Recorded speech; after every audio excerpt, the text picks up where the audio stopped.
Hello, I'm Bryn Roach Farley, and this is a video about the translators on the shortlist for the very first Sarah Maguire Prize for Poetry and Translation. When we set up the prize, one of the things we wanted to do was highlight and celebrate the work of literary translators. These are people who do a highly skilled job and bring a lot of creativity to it. However, they are often underappreciated. If you translate something badly, you can get noticed and criticised. But if you translate something well, you can accidentally render yourself invisible, sweeping away your own footprints as you walk out of the room. And it's a big problem across the industry. Translators are often uncredited, underappreciated, and underpaid. So the prize as a whole, and this video more specifically, we wanted to give translators a chance to step out into the limelight and get their round of applause. We called everybody up and we asked people in Korea and Japan, United States, England, one simple question. We said, translators, where are you? I was asked, where am I now? I'm in Kalamazoo, Michigan at the moment, which is located fairly close to the Great Lakes. Got lots of snow. If it weren't dark outside, I'd point the camera and show it to you. Um, a deer walking by.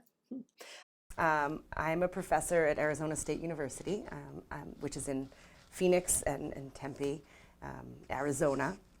And if you were to come visit me, I would take you to see the mountains. This is the Grand Canyon State. We have some of the most spectacular views. One of the things that made me fall in love with Arizona when I first came here were the saguaro cactuses and the desert landscape is one of those sorts of landscapes that's so beautiful when you're in it, if you just get quiet and you stop and look at all of the variations in the colors and the sounds. So that's what I would bring you to look at. I'd bring you to look at nature here.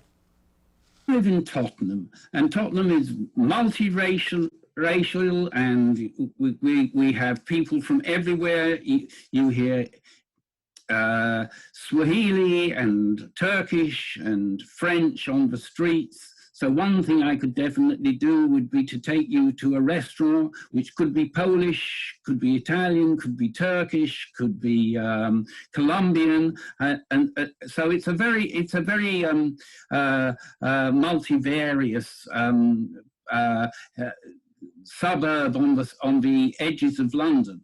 I could equally take you across the park and into the marshes, because Tottenham marshes are wonderfully wild and slightly dystopian, with pylons and reservoirs and marsh birds, and I find a certain sort of ironic satisfaction about that mixture of the urban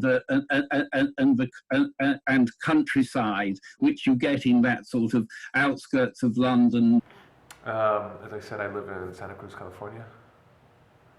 It's on the northern edge of the Monterey Bay. The sea here is a marine sanctuary, and the campus is a very beautiful campus. I live right on the edge of campus, and it's kind of surrounded by a national park and reserve. So when you come to, especially right now during the pandemic, there are almost no students here, so the wildlife has retaken the campus. So when you come to the office, which I'm very fortunate to be able to come occasionally, you see all kinds of wild animals, turkey, deer, I think it's mule deer, and lots of birds of prey, hawks and kites. So if you were to, and then the ocean is very beautiful, and we have seals and sea lions, and occasionally you can see whales. So that's where I would take you if you came to visit. I would not recommend visiting at this current moment, but assuming that you came to visit post-pandemic, if it's summer, I would suggest that you go swimming in Jacob's Well, which is a cave in a spring that's 120 feet deep. And if it's winter, I would suggest going to the public library downtown, which is new and big and shiny. I could take you to like a taco place beneath my place It's Infatuation approved on Postmates. I like their pork belly carnitas. Jake, what would you share if someone visited? I think hiking if the weather is good and the air quality is good, hiking Palgongsan to Kapawi, which is like a temple at the top of the mountain, is really cool. And I would also take somebody down the road from my house to the small market where you can get deji gukbap, which is like a daegu thing to eat, which is really good. Pork stew. And what else would I share from daegu? Makchang, soju, kimgwangsak kori. I don't know. I mean, I think bad air quality sometimes.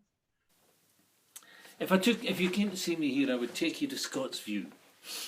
You go down the Tweed a little bit and then up on a high bluff, and you look down on an oxbow of the River Tweed, where the monks from Iona in about the 5th century established a monastery, from which Lindisfarne was seeded, and from which Christianity was brought to the then pagan Northumbrians. At that point, we probably spoke a form of Welsh around here. Then Old Melrose was also when David I in the 12th century brought the French monks, the French monks across to found Melrose Abbey.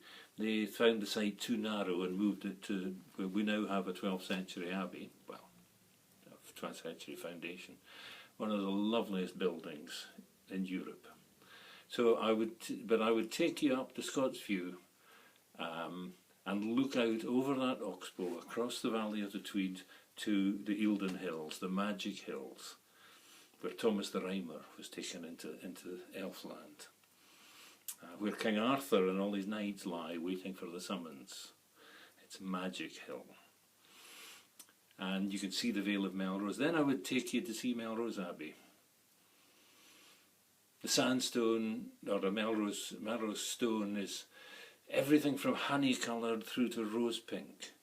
And if the sun is right, it is just glorious. It's a French Gothic style as it stands. Left ruined in 1542 after the English army under the Earl of Hertford conducted what they called rough wooing, where they burned all 5 border abbeys and every town they found, and Edinburgh, and every library and every archive they could find. But much survived. And the west and south windows of Melrose Abbey are among the glories of the European Middle Ages. And then I would probably take you to a public house and pour some drink into you. And having said that, that's all I want to say.